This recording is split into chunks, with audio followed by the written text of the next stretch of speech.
আপনিও কি আমার মতো বিয়ের দাওয়াত পাচ্ছেন না? তাহলে এই শুক্রবার বাড়িতেই বিয়েবাড়ির খাবার তৈরি করে নিন।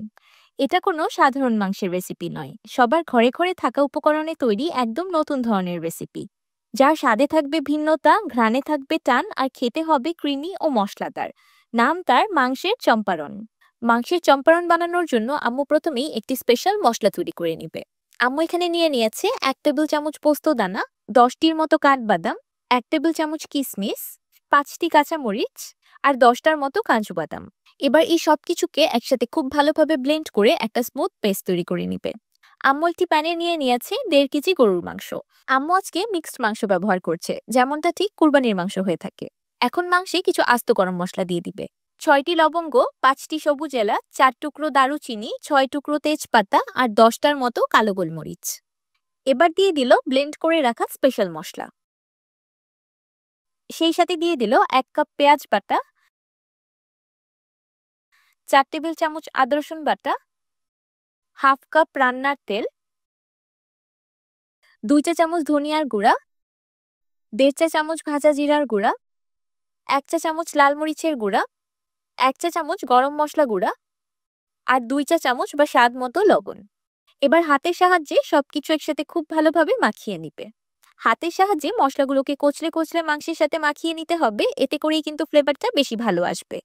আমার কাছে মনে হয় হাতে মাখানো মাংসের স্বাদই অন্যরকম। আপনাদের কাছে কি মনে হয় আমাকে অবশ্যই কমেন্ট করে জানাবেন।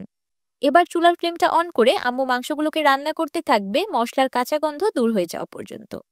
আম্মু 10-15 মিনিটের মতো মাংসগুলোকে খুব ভালোভাবে কষিয়ে নিয়েছে। এবার দিয়ে দিল 2 কাপ লিকুইড দুধ। দুধ দিয়ে গরুর মাংস রান্না করলে যে স্বাদ হয় সেটা অন্য কোনো কিছুতে পাওয়া যায় না। আপনারা ইচ্ছে করলে এখানে গরুর দুধের পরিবর্তে পানিতে গুঁড়ো দুধ মিশিয়েও ব্যবহার করতে পারবেন। এবার এই দুধেই আম্মু মাংস আর মশলাগুলোকে খুব ভালোভাবে কষিয়ে নিবে। এই সময় আম্মু চুলার ফ্লেমটা মিডিয়ামে রেখেছে। এই পর্যায়ে মাংসটাকে চুলার মিডিয়াম ফ্লেমে ঢেকে রান্না করতে হবে, যেন মাংসগুলো অনেকখানি সিদ্ধ হয়ে যায়। যেহেতু ঝোলটা খুব বেশি ঘন, তাই আম্মু মাঝে মাঝে নেড়ে দিয়েছে। রান্না করতে করতে দুধটা শুকিয়ে গিয়ে মাংসের ঝোলটা ভুনা ভুনা হয়ে এসেছে। দেখতেই পাচ্ছেন এই পর্যায়ে মাংসের গ্রেভিটা দেখতে কতটা বেশি ইয়াম্মি লাগছে। প্রথম থেকে এই পর্যন্ত মাংস রান্নাতে কোনো রকম পানি ব্যবহার করা হয়নি। প্রথমে মাংসের পানিতে, তারপর দুধেই মাংসটা রান্না হয়েছে। তাই এখন আম্মু দিয়ে দিল 1 লিটার বা 4 কাপ ফুটন্ত গরম পানি। এই পানিতে মাংসগুলো সম্পূর্ণ সিদ্ধ হয়ে যাবে। মাংসের পানি অনেকটাই টেনে গিয়েছে আর ঝোলটা ঘন হয়ে এসেছে। এখন একটা স্পেশাল উপকরণ অ্যাড করার পালা, যে উপকরণটা অ্যাড করাতে এই মাংসের চম্পারণ থেকে একটা বিয়েবাড়ির ফ্লেভার আসবে। একটি বাটিতে আম্মু নিয়ে নিয়েছে হাফ কাপ পেঁয়াজ বেরেস্তা। এবার বেরেস্তায় দিয়ে দিল 1/4 কাপ গুঁড়া দুধ। আপনার ইচ্ছে করলে এখানে গুঁড়া দুধের পরিবর্তে মাওয়া ব্যবহার করতে পারবেন। এবার হাতের সাহায্যে গুঁড়া দুধ আর বেরেস্তাটাকে একসাথে খুব ভালোভাবে মিক্স করে একটা পাউডার তৈরি করে নিবে। এবার এই পেঁয়াজ বেরেস্তা আর গুঁড়া দুধের পাউডারটা মাংসে অ্যাড করে দিল। আমি বললে আপনারা বিশ্বাস করবেন কিনা জানি না, আমার পুরো বাসা এখন বিয়ে বাড়ির ঘ্রাণে মৌ মৌ করছে।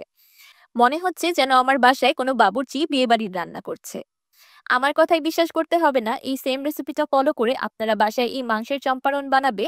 যদি বাসার মানুষরা এসে না বলে যে বিয়ে বাড়ির ঘ্রাণ আসছে, তখন আমাকে কমেন্ট করে জানাবেন। আমি এই লাস্ট উপকরণটাই অ্যাড করার ওয়েট করছিলাম, যে এটা অ্যাড করলেই আমি এসে একটা মাংস টেস্ট করব। মাংসটা ফুললি সিদ্ধ হয়ে গিয়েছে আর লবণটাও একদম পারফেক্ট হয়েছে। এখন আম্মু এটাকে চুলা থেকে নামিয়ে নিবে। এর থেকে বেশি ঝোলটা ঘন করার প্রয়োজন নেই, কারণ চুলা থেকে নামানোর পর ঝোলটা আরেকটু ঘন হয়ে যাবে। জাস্ট কালারটা দেখুন, একদম অসাধারণ এসেছে, তাই না? এটার স্বাদ গরুর মাংসের সাদা কোরমা বা রেজালা কোনো কিছুর সাথে মিলবে না, এতটাই ভিন্ন ও ইউনিক। আমার কাছে এই মাংসের চম্পারনটা পোলাও দিয়ে খেতেই বেশি ভালো লাগে। তাই আম্মুকে আগেই বলে রেখেছিলাম মাংসের চম্পারনের সাথে তোমার স্পেশাল শাহী পোলাওটা রান্না করে রাখবে। এটা নর্মাল সাদা পোলাও না, এটা আমার আম্মুর হাতে স্পেশাল শাহী পোলাও। আপনারা যদি এই শাহী পোলাওয়ের রেসিপিটা চান, তাহলে আমাকে অবশ্যই কমেন্ট করে জানাবেন। আমি আমার আম্মুর এই সিক্রেট শাহী পোলাওয়ের রেসিপিটা আপনাদের সাথে অবশ্যই শেয়ার করব। আমি গরম গরম পোলাও আর মাংসের চম্পারন নিয়ে বসে পড়েছি। তাহলে এবার টেস্ট করে দেখি কেমন হয়েছে। দেখতেই পাচ্ছেন মাংসগুলো ধরার সাথে সাথেই খুলে যাচ্ছে, কত সুন্দরভাবে সিদ্ধ হয়েছে। আমি তো বলবো মাংসের চম্পারন থেকে মাংসগুলো তুলে রেখে দিবেন আর শুধু গ্রেভিটা দিয়ে মাখিয়ে খাবেন, আর কিচ্ছু লাগবে না। অদ্ভুত মজাদার লাগছে খেতে। বিয়েবাড়ির দাওয়াত পাইনি তো কি হয়েছে, বাসায় তৈরি করে নিলাম বিয়েবাড়ির থেকেও মজাদার খাবার। তাহলে আপনি দেরি করছেন কেন? এই শুক্রবার আপনিও বাসায় বসেই বিয়েবাড়ির স্বাদ উপভোগ করুন।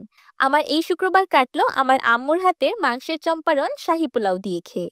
দেখি পরের শুক্রবার আম্মু আমাকে কি বানিয়ে দেয়। শেষ।